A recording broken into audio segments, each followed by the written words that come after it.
Hi, I'm Jillian Gilchrist, Director of Health Professional Outreach at the Connecticut Coalition Against Domestic Violence.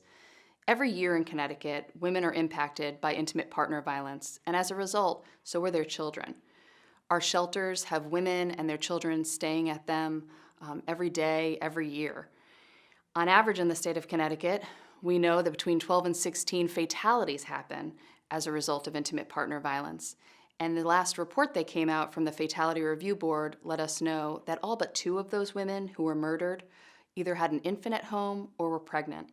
And so it's incredibly important that pediatricians across the state of Connecticut screen the parents for intimate partner violence. That can be easier said than done, though. How do you screen your parent when you have a child who's your patient? And so we have some experts who are going to talk through with you how they go about doing this. I'll say to the mother, domestic violence is a frequent problem in our country, so I now ask all the mothers that I see a few questions. Would that be okay? And uniformly, I've been doing this for many, many years. They say, that's okay, please ask me the questions. We regularly screen people for diabetes, high blood pressure. We screen people for glaucoma.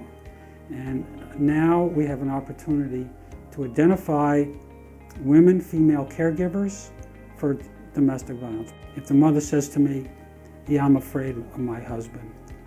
He was threatening me yesterday. He punched me this morning. So they're in a current abusive relationship. Then I would say to them, you're in a current abusive relationship. It sounds like we'd like to help you.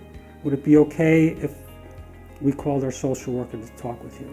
Once I started asking the question and I saw that women were not only not offended, but were actually grateful that I'd asked and wanted to tell me about this, I just kept asking. And I did keep numbers for a while, and it was 25% were acknowledging domestic violence. As a pediatrician, best practice says that if you have a mom with a patient who's under the age of 2, it's okay to screen that mom with that child present. The child won't really know what's being discussed. But if the child is over the age of 2, they will. And so we're going to offer you some tips and tools on how you can screen the parent without the child present. One easy way to incorporate this into your practice is to embed it in some paper or tablet-based form that all caregivers fill out as part of entering the practice and at regular intervals thereafter. There are a number of validated screens. This is one of them called the HITS. How often does your partner physically hurt you? Question 2, insult or talk down to you. 3, threaten you with harm. 4, scream or curse at you. And there's a rating scale 1 to 5, and if you score a certain number of points, you screen positive. So we are taking these validated questions and putting it on a computer tablet. And we're going to be testing this out in our pediatric surgery clinic. If someone has screened positive, something else that you should consider is to make a short-term follow-up visit with the patient so that you can further discuss the issue, and consider making a mental health referral for the child. We're okay with it? Okay. And what about DCF? Did she sign for that one too? Yes. One thing that is important to consider is how to create a confidential section of your chart. This can be done on paper clearly by just making a confidential tab, or if you have an electronic medical record, as most of us do now, actually having a way to flag notes as sensitive so that they're not automatically printed when the record is requested.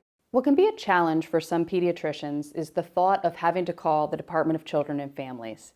If you've asked your parent if they have been victimized by intimate partner violence by doing the screen, and there is a positive disclosure, and they let you know that the child has been victimized by this abuse, you are a mandated reporter and you're going to have to make a call to the Department of Children and Families. That can be uncomfortable.